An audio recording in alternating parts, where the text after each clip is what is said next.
خود کو سدھارنے کی، اور جہاں تک بات اس سے باتیں کرنے کی ہے تو یہ آپ کا اس سے کوئی تعلق نہیں ہے، اور کس سے میں کیا باتیں کر رہی ہوں اس کا ٹاپک آپ کا ٹاپک نہیں ہے۔ وہ دوبارہ اپنے کام میں مصروف ہو چکی تھی۔ تم اس سے کوئی رابطہ نہیں رکھو گی، وہ اس قابل نہیں ہے الاف، مجھے ٹھیک لگے گا میں کروں گی۔ آپ کو میرے میٹرز میں انٹرفیئر کرنے کی کوئی ضرورت نہیں ہے، آپ کو میرے معاملات میں پڑھنے کی بھی کوئی ضرورت نہیں ہے، ناؤ پلیز۔ وہ کہہ کر ایک بار پھر دوبارہ اپنے کام میں مصروف ہو چکی تھی، جبکہ ارحم پیر پٹکتا باہر نکلا۔ اب اگر یہاں سے کچھ دور ساتھ طارق کے آفس کی جانب آؤ تو سارا اس کے سامنے بیٹھی اس کے جانب آتے کب اس کے فری ہونے کا انتظار کر رہی تھی، جبکہ وہ جانے کب سے اپنے کمپیوٹرز میں ٹائپ کر رہا تھا۔ بھائی، آپ نے شاید مجھے لنچ کے ساتھ کرنے کے لیے بلایا تھا، اس نے یاد دلانا ضروری سمجھا۔ آرڈر دے دیا ہے میں نے، لنچ آنے والا ہوگا، اس کی جانب دیکھے بنا کہا۔ اس نے تو اچھا ہے یہ آفس میں ہی لنچ کر لیتی ہوں، کم از کم اتنا بور تو نہیں ہونا پڑتا۔ 2 منٹ تک مزید کچھ کام کرنے کے بعد اس نے اپنا رخ سارا کی جانب موڑا جو اس سے گھور رہی تھی۔ مجھے تم سے کچھ بات کرنی ہے، اسی لیے تمہیں بلایا ہے اس بورنگ لنچ پر۔ Just a minute, next time آپ اپنے کام کرنے کے بعد مجھے لنچ پر بلائیے گا، منہ پھلا کر کہا۔ فکر مت کرو، نیکسٹ ٹائم ہم تینوں بہت فرصت میں لنچ کریں گے، مسکرا کر کہا۔ تینوں؟ ہاں، میں، تم اور ہمارا بہترین ڈیزائنر۔ غور سے اسے دیکھتے ہوئے مسکرا کر کہا۔ ڈیزائنر؟ ہاں، ایچ کا ڈیزائنر۔ واقعی بہت کمال تھا، اور کیونکہ ہمارے ریسٹورنٹ کا اس پر کافی کام ہو چکا ہے تو پھر میں چاہتا ہوں کہ ہم لوگ مل کر اچھا سا لنچ کریں۔ اسی بہانے میں اس سے مل بھی لوں گا، اور فیوچر کے لیے ہم اس سے پلانس بھی کر سکتے ہیں۔ اب سارا کو کچھ سمجھ نہیں آ رہا تھا کہ وہ اسے کیا جواب دے۔ کدھر پھنسا دیا تم نے مجھے الاف، اور اب الاف کو کوس رہی تھی، جبکہ ساتھ بہت غور سے اسے دیکھتے ہوئے اس کے جواب کا منتظر تھا۔ دروازے پر ہونے والی نوک نے اس کے مزید سوچنے کا موقع دیا۔ ورکر لنچ سرو کرنے آ چکا تھا، ایک بار پھر ساتھ اس کی جانب متوجہ ہوا۔ تو پھر کب کر رہے ہیں ہم لنچ؟ اس کی پلیٹ میں پاستا ڈالتے ہوئے کہا۔ بھائی، وہ لنچ تو نہیں ہو سکتا۔ کیوں نہیں ہو سکتا لنچ؟ اسے اسی جواب کا تو توقع تھی، کیونکہ وہ ایکچولی باہر کے ملک میں ہے۔ واہ سارا، کیا بات ہے تمہاری، اسے خود کو داد دی۔ تو کب تک آئیں گے؟ ابھی تو کچھ معلوم نہیں ہے، مگر تھوڑے لمبے عرصے کے لیے گئے ہیں۔ اچھا، تو کوئی بات نہیں، تم مجھے ان کا کانٹیکٹ نمبر دے دو، میں خود ان کا شکریہ ادا کرنا چاہتا ہوں، اور کوئی راستہ بھی نہیں چھوڑنا چاہتا ہوں شکریہ کرنے کا۔ بھائی، وہ تو نہیں ہے، میری ان سے میلز پر بات ہوتی ہے، آپ چاہیں تو انہیں میل کر سکتے ہیں۔ سارا نے بھی پوری تیاری کر لی تھی۔ ضرور، چلو لنچ کرو، میں تمہیں جانا بھی تو ہے۔ سارا نے کون سا سانس لیا، جبکہ ساتھ نے طارق کو شک میں یقین میں بدل چکا تھا۔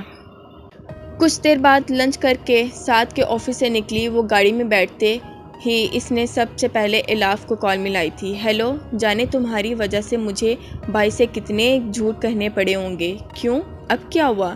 وہ تمہیں، میرا مطلب ہے ایچ کو لنچ پہ انوائٹ کرنا چاہتے ہیں، اور اس کے ساتھ فیوچر ڈیٹیلز بھی۔ تو تم نے کیا کہا؟ آف کورس میں نے بات ٹال دی، مگر جانے کیوں اس طرح اچانک بھائی کا اسپیشلی مجھے آفس میں بلا کر بات کرنا بہت عجیب لگا۔ اسے اب کچھ گڑبڑ لگ رہی تھی۔ عجیب تو ہے، لیکن انہیں شک تو نہیں ہو گیا؟ نہیں، ایسا تو نہیں ہو سکتا، وہ تو تمہیں جانتے ہی نہیں سارا۔ کوئی یقین تھا اس بات کا، یا پھر خوش فہمی؟ ٹھیک ہے، پھر مجھے میٹنگ میں جانا ہے، میں بات کرتی ہوں پھر، الاف نے کہہ کر کال کٹ کر دی۔ جبکہ سارا جواب گاڑی سٹارٹ کرنے ہی لگی تھی، اچانک کسی نے اس کو حیران کر دیا۔ ہمدانی انٹیریئرز کی جانب واپس آؤ تو یہاں عامر ہمدانی، جن کے دائیں جانب الاف اور بائیں جانب ارحم بیٹھا تھا، اس کے علاوہ مینیجر اور مزید کے آفس ورکر اپنی اپنی جگہ نئے بیٹھے اپنے پروجیکٹ کی بات کر رہے تھے۔ جیسا کہ آپ سب جانتے ہیں کہ اب اس کمپنی میں ارحم کے حوالے میں نے کر دی ہے۔ آج سے ارحم میری جگہ اس کمپنی کو سنبھالیں گے۔ پچھلے دنوں میں ہونے والے حادثات کی وجہ سے ہم نے لاکھوں نقصان کا سامنا کیا ہے، جس سے پورا کا پورا کام ہمارا خراب ہو چکا ہے۔ ارحم، مس الاف اور ہمارے مینیجر۔ مجھے یقین ہے کہ یہ تینوں مل کر اپنی کمپنی کھوئی ہوئی عزت واپس لائیں گے۔ خوشی کی بات یہ ہے کہ ہمارے پاس ایک نیا پروجیکٹ آیا ہے۔ ویسے یہ پچھلے پروجیکٹ کی طرح بڑا فائدہ مند تو نہیں، مگر ہمیں اچھا کام کر کے دکھانا ہے۔ اس پروجیکٹ کو باقی کے ڈیٹیلز آپ کو مسٹر ارحم دیں گے۔ اور اسی کے ساتھ ارحم اپنی جگہ پر کھڑا ہوا، جبکہ سب کی توجہ اب اس کی جانب تھی۔ اوکے، تو یہ کچھ چیزیں ہیں، اس کی ڈیٹیلز مینیجر دیں گے۔ کچھ دیر بعد وہ کہہ کر اپنی جگہ سے اٹھا اور نظر سامنے الاف کی جانب گئی، جو بار بار اپنے سر پر ہاتھ رکھ رہی تھی۔ Are you okay? اس نے پوچھنے پر ایک دفعہ نظریں الاف کی جانب اٹھی تھی۔ یس، بس تھوڑا سا سر میں درد ہے۔ تو آپ جا کر تھوڑا ریسٹ کر لیں مس الاف، میٹنگ کی ڈیٹیلز میں آپ کو بعد میں ارحم دے دے گا۔ عامر ہمدانی نے فکر مندی سے کہا۔ Thank you sir. اب وہ اپنی فائلز اٹھا کر میٹنگ روم سے باہر نکلی تھی، مگر آفس میں جانے کے بجائے وہ شہروز کے آفس میں جواب عامر ہمدانی کا استعمال کر رہے تھے۔ میں گئی، اندر آتے ساتھ دروازہ لاک کیا اور اب اس کا رخ لاکر کی جانب تھا، جو کہ بک شیلفز کے پیچھے بنا تھا۔ بک شیلفز کو تھوڑا سا کھسکا کر دونوں گھٹنے زمین پر لاک کے نیچے بیٹھی۔ اب وہ کچھ ٹٹول رہی تھی، ساتھ ہی بار بار دروازے کی جانب دیکھتی۔ کوٹ ڈالنے کے بعد اس نے لاکر کھولا، اندر سے کچھ اہم کاغذات اور پیپر رکھے تھے۔ فائل دائیں جانب کرتے ہوئے ایک چھوٹا سا باکس نظر آ رہا تھا۔ اس نے باکس باہر نکالا اور پھر اس دروازے کی جانب بڑھی، جواب بھی بند تھا۔ باکس میں کچھ چیزیں کے ساتھ رکھے نیلے رنگ کی یو ایس بی بھی رکھی تھی۔ جلدی اسے نکال کر باکس واپس اپنی جگہ پر رکھا اور لاکر بند کر کے فوراً کھڑی ہوئی۔ دروازے سے باہر کچھ آوازوں پر اس کے ہاتھوں میں تیزی آئی، دل دھڑکنے جانے ڈر سے کانپ رہا تھا۔ بک شیلف کو واپس رکھ کر اس نے اپنی جگہ سے وہ جلدی سے فائل اٹھا کر دروازے کی جانب بڑھی، کان لگا کر باہر سے آنے والی آوازوں کو سنا، مگر اب کوئی آواز نہیں آ رہی تھی، یعنی میٹنگ روم میں میٹنگ اب ختم ہو چکی تھی۔ جلدی سے دروازہ کھولا، وہ باہر آئی اور اپنے آفس کی جانب بڑھی۔ میرے لیے ایک کافی بھجوا دینا پلیز، سیکرٹری سے کہتی وہ اپنے آفس کی جانب آئی اور گہری سانس لی۔ مجھے یقین ہے کہ میری محنت ضائع نہیں جائے گی۔ کچھ تو ہے اس میں، کچھ ایسا جو میرے دل میں تمہاری نفرت مزید بڑھا دے گا۔ یو ایس بی کو دیکھتے ہوئے اس نے کہا، یہ جانے بغیر کہ ایک یو ایس بی شہروز سے نفرت کے انتہاؤں سے آگے کو لے جائے گی، تم یہ کیا بدتمیزی ہے؟ اس نے ایک ساتھ بیٹھے اس شخص نے حیران سے پوچھا۔ اس کی اتنی ہمت؟ ارے میں نے تو کون سی بدتمیزی کر دی ہے، بلکہ میں تو یقین مانے بہت عزت کرتا ہوں آپ کی۔ اور یہ آیا معصوم ہادی کا جواب۔ باہر نکلو، انگلی سے باہر نکلنے کا اشارہ کیا۔ اتنی گرمی میں تم مجھے اپنی اے سی والی گاڑی سے باہر نکالنے کے لیے کہہ رہی ہو؟ ایسا ظلم مت کرو، مظلومانہ انداز میں اس نے کہا۔ خبردار جو تم نے مجھے یہ کہا، نکلو میری گاڑی سے۔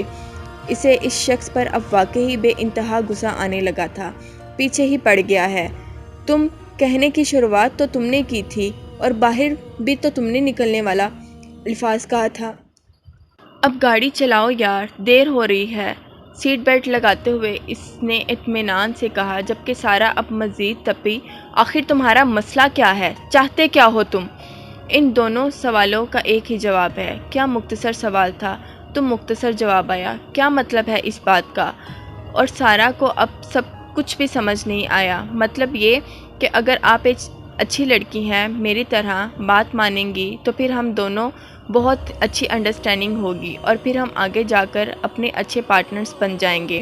دنیا ہم پر رقص کرے گی، ہمارے بچے ہمیں آئیڈیلز کہلائیں گے، ہمارے پوتے پوتیاں سنانے کے لیے ہمارے پاس محبت کے لیے ایک لازوال داستان ہوگی، اور پھر ہماری قبریں بھی ایک دوسرے کے برابر ہوں گی۔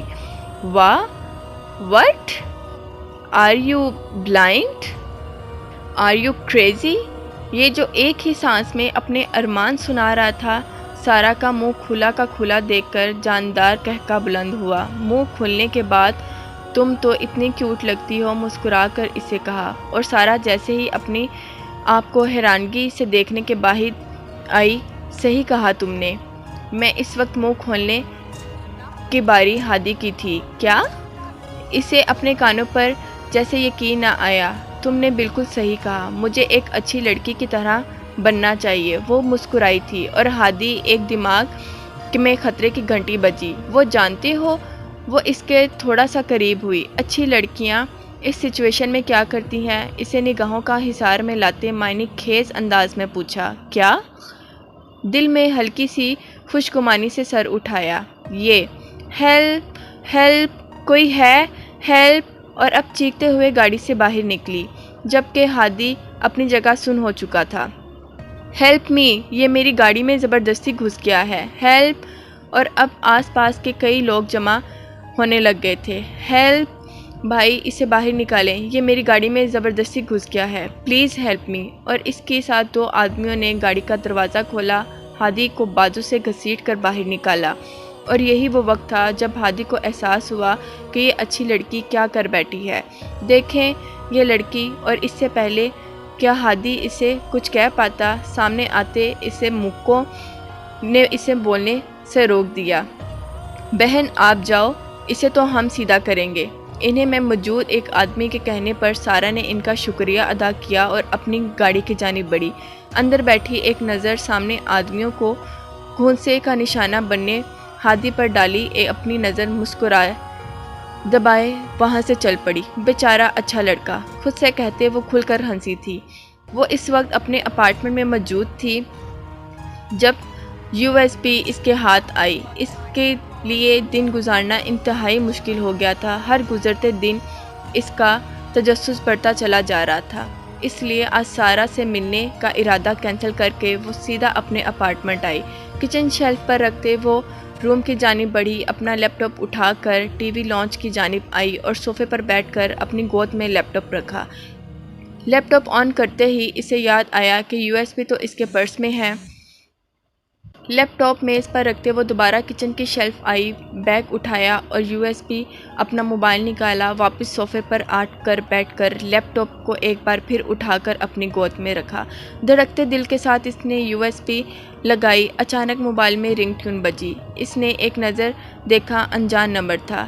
اس وقت کسی بھی انجان نمبر سے زیادہ ضروری یو ایس بی تھی۔ موبائل کی ٹیون کو اگنور کرتے اس نے فولڈر اوپن کیا اور کئی ساری فائلز تھی، کچھ ڈاکومنٹیشن، کچھ پرانی تصاویر، اور پھر انہیں کے بیچ ایک فولڈر اس کے ہاتھ چلتے روکے۔ وانیہ! کپ کپاتے ہونٹوں سے اس کے نام فولڈر کا نام پڑھا۔